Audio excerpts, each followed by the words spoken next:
Let's get into the first episode of Valley Tales. Today's episode is about two young heroes from the prior. I'll actually read this story from the newspaper clip that it came from, so you know it's a true story. Tragedy averted thanks to bravery of young local heroes.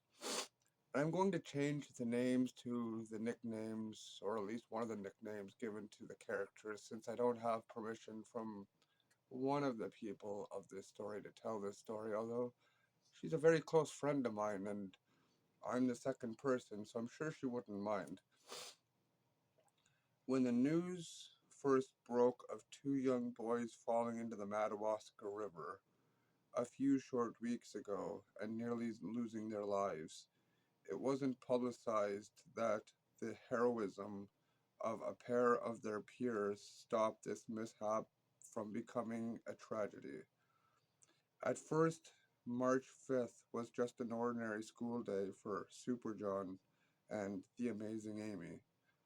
A cold front had once again moved in following a warm spell, and the temperatures had plummeted to as low as minus 20 degrees Celsius with the wind chill. Crossing the bridge over the Madawaska River on their ways to their respective schools, I'll skip the schools for privacy's sake, when they noticed two youngsters trying to pull themselves out of the frigid water below. The wind howled as Super John and Shepard ran across the bridge to the Gillies Trail at Bell Park. The trail is used as a shortcut for students traveling to the three schools in the area, and on this day it was covered with ice. Exercising extreme caution as they climbed down the icy slopes to the river's edge, both Amie and Super John were struck by the realization that the two youngsters were in serious trouble. The dam upriver had been opened, and the two boys were slowly getting dragged towards the falls, heading towards the Ottawa River. When the first when I first saw them, I thought, "Oh my God, they're going to die. We have to find a way to help them out," Shepard said. Quickly thinking, Amie took off her winter jacket and flung one end into the river to pull the pair back to shore in safety, as John helped with his backpack, narrowly avoiding a major tragedy. After rescuing the boys from the river, uh, the pair had walked with them the rest of the way to school to make sure they received the proper attention. "We wanted to make sure they got warm," Amie said. With their peers out of the harm, both Amie and John put their morning's events and their heroic act out of mind. So much, in fact, that neither told their parents. It wasn't until a thank you call from one of the youngsters later that night that anyone else learned of their bravery, which caused some mixed emotions in their respective households. "I'm very proud of them, but they could have been pulled in themselves.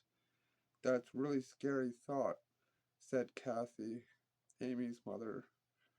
The news didn't come as much of a shock to Shepard's mom as Marianne, who said it was just in her son's nature. John was such a big-hearted kid that he'd do anything to help someone, she said.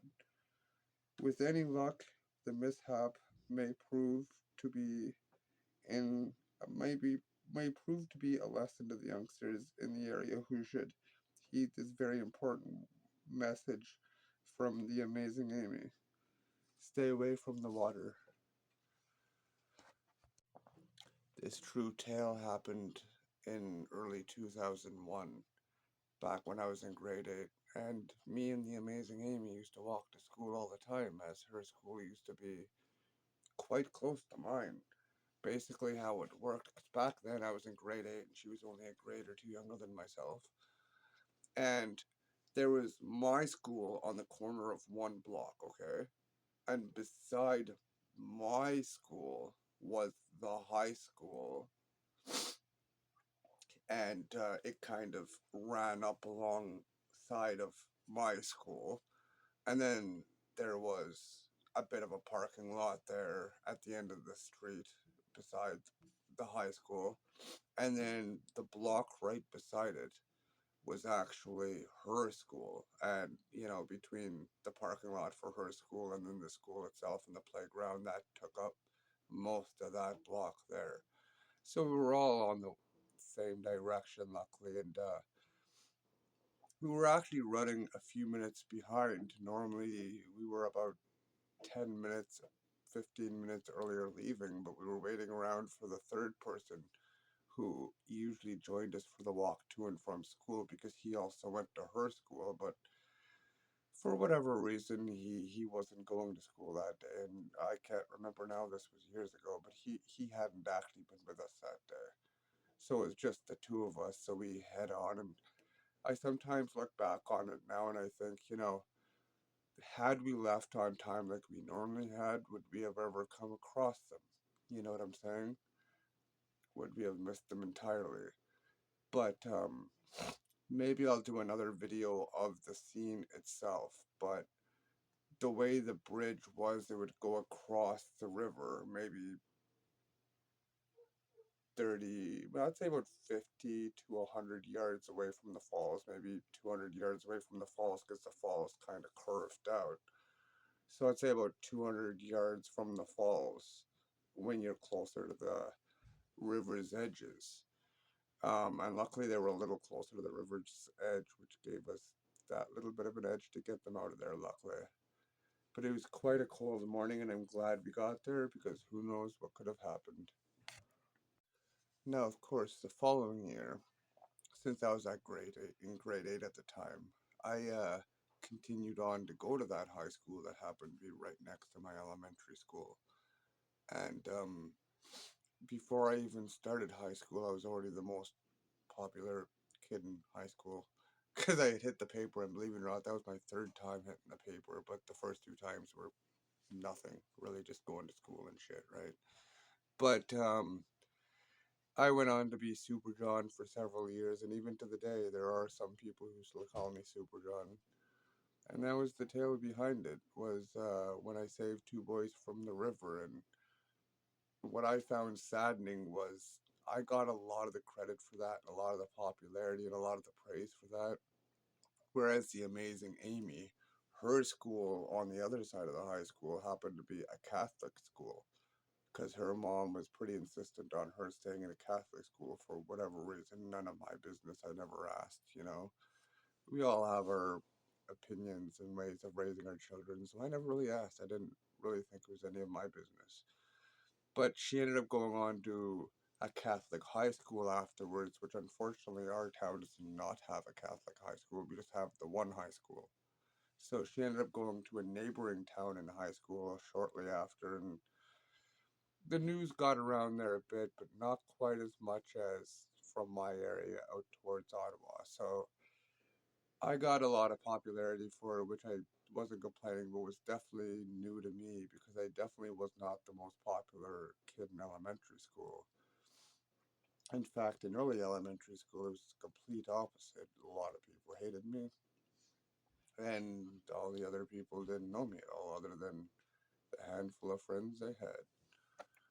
Now, before this video becomes sounding like I'm bragging, because I'm not, I wanted to bring out a couple of morals that I've personally learned from all of this, not only the scenario itself, but from the exceeding several years following it. Um, Firstly, and this one's obvious, I'm sure you guys probably came to this conclusion by yourselves before watching this video, but even probably more so afterwards. During the winter time, if you're in a colder environment, whether you're Canada or the northern states, or maybe you're northern Europe, or anywhere that might freeze up during the winter, obviously, you know, stay away from open water.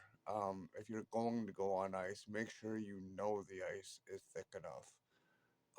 And if you can see clear signs like snowmobile tracks on it that people have recently been out, then obviously it's thick enough. But always be aware because as a Canadian who's been in the winter waters, I can assure you it is not an experience you want to be partaking in. In fact, to add to that point, I cancelled a little too soon.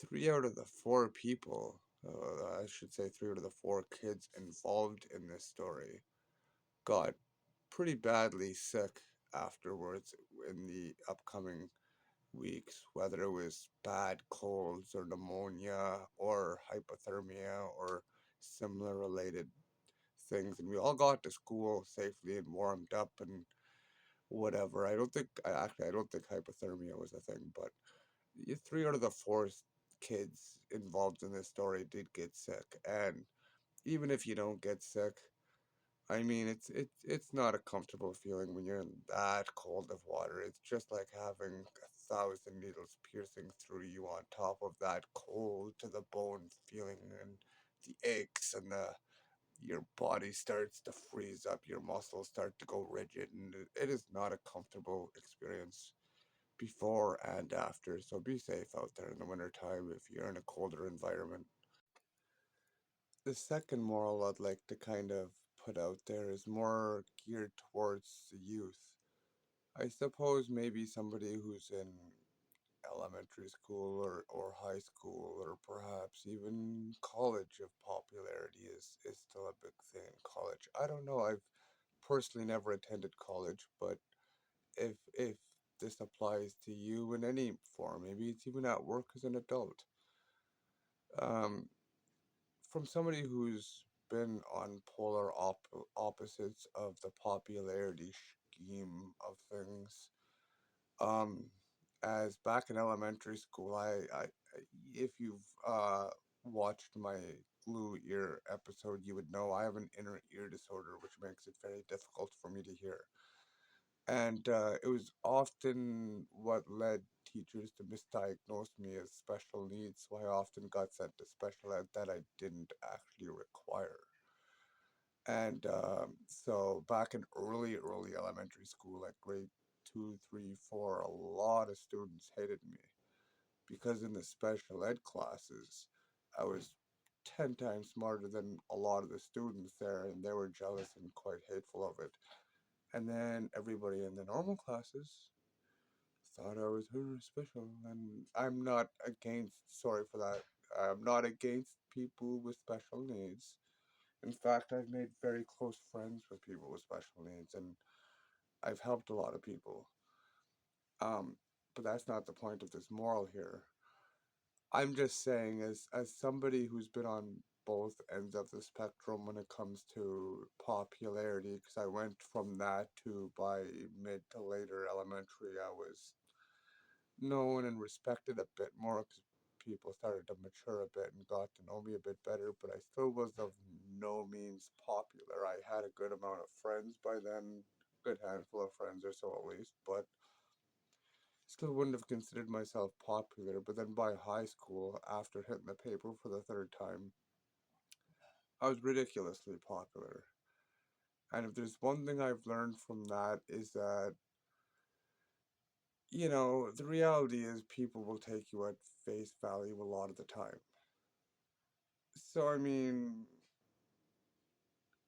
the reality is you can't know everybody, right? You can't know everybody personally and their birthdays and their parents' names and where they're from and what their favorite color is and what country they'd like to visit and, what their favorite, whatever. You're not going to know hundreds or thousands of people. And as somebody who's met easily 10,000 or more people, but probably well more, I've remembered a lot of the people, and by name, and I've learned a lot about different cultures and whatever. But the reality is, just like me and just like everybody else, and just like you watching, I'm sure there's been a few people you know very little about, and the reality is, it doesn't matter if you're popular or not, but the chances are good you do have a handful of people in your social circle that you get along with.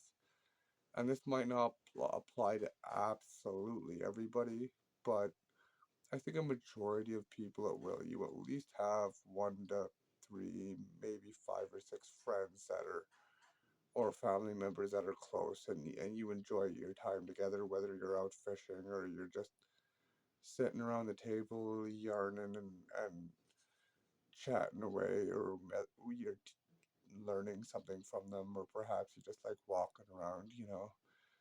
The important thing isn't how many people know you and how many people like you. The important thing is the connections you make along the way.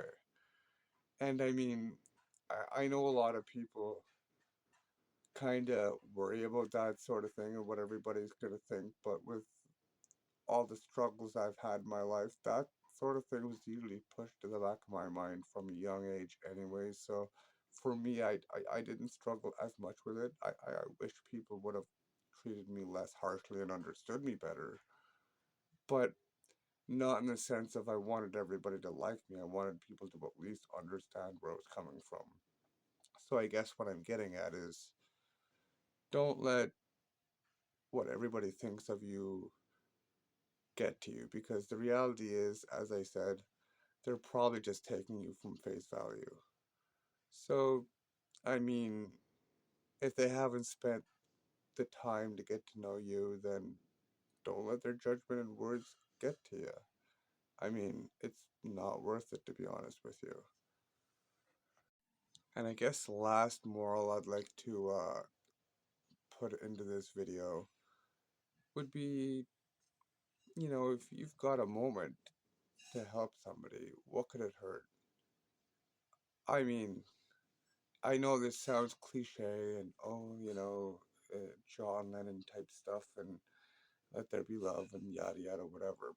But on a much deeper level, to explain this from a more personal view, like even during that day the story is about, I remember when we were down at the river trying to get back up the hill, because the way it was when you went down under the bridge, there's obviously the big hill at that side, and the shortcut they were taking when you went to this side, the path did continue going, but there was also a grate that came out, and it caused a big hump that they couldn't get over, and they couldn't get up the hill, and that's why they were sliding down the river, and that's why we had to get involved. And I personally think the reason there was two of them is because the second boy probably went down to help the first boy and got caught in the same scenario. And luckily, me and Amie, we had seen the scenario and thought it out better and looked at the geography of it and planned it out where we can actually, get out of this in the best outcome. But being children, and they were all younger than we were, they're not going to think of these things, or they might not, right? Because they're too panicked and they're trying to do the right thing and they're so focused on where they got to get to, they're not thinking of how they're going to get there. But the point of this moral is that I was actually honestly disappointed. What I was most disappointed about in that scenario wasn't that they made that mistake, because as I said, children will make mistakes, and this is why you should educate your children from a young age to stay away from the water during the winter, or during staying away from moving water, or you know educate your children about dangers that might be lurking around your area, because they're not going to always know how to handle those dangers, and it's a good idea to talk to them about it. But what disappointed me the most wasn't their mistake, because kids will be kids. What disappointed me the most was how many people I saw walking past those two children who needed help before and after we got there. Students and even adults alike. I was disappointed that nobody noticed this happening. I remember when I was even down there trying to yell up, granted, it is a noisy atmosphere with the falls going. But I even remember seeing one of the siblings of the boys walking across the bridge that didn't even seem to notice. And I was quite surprised that li- whether it was displacency or just not wanting to help, I was kind of disappointed that people are, because I have seen both in many other scenarios, whether it's displacency and you just didn't notice there was a problem, but I've also seen many scenarios where people must have noticed the problem and decided not to help. I remember this one video, and I'm sure you've seen this circling around YouTube, where there was a homeless man dying on the sidewalk, and people were walking around him and over him trying not to help him. It's like there's no way you don't see him on the ground struggling. You're walking around him and avoiding him. Like there's got to be some human caring, I think. And I mean, displacency, we're all human, so once in a while we're gonna have an off day, or we're tired, or we're too rushed or busy, or our mind's in a different place. So we can't be perfect, but if there's one moral I would take from this story, if you can help somebody, it couldn't hurt to take a few minutes out of your day to say you care, or to just help somebody in need, right? Which is much different from, you don't have to run their life for them and give them all your paycheck. And that's not what I'm saying, but what I'm saying is you should at least try to help if you can. But that's just my perspective. I hope you guys enjoyed this story. I'd like to do a few more, and I have a few more in mind that I'd like to kind of, you know, maybe in the future post out, see how this does. But if you guys have any other stories out in the valley that you'd like to talk about, whether they're strange or mysterious, I've got a few of those. I'd like to kind of get a post that I've actually seen and visually witnessed myself, or just funny stories you'd like to talk about, or if you have any other kind of interesting or exciting stories that you've witnessed or heard about, or that's happened in your area, feel free to comment down below or send me an email at ottawavalleyvibes@outlook.com. Or I've also just recently started a Zello group. If you've ever heard of Zello, which is kind of like an app, which is kind of like a walkie-talkie on your phone, but over the internet or Wi-Fi, that you can actually talk to people across the world. So I've started a group in that you can join, that it's also called Ottawa Valley Vibes. So if you'd like to speak to me personally and tell me your story, I can also listen to you there. So if you guys have any stories you'd like to kind of tell me, feel free to let me know, and maybe it can also be part of this series I'm starting. Hope you're all doing well. Take care.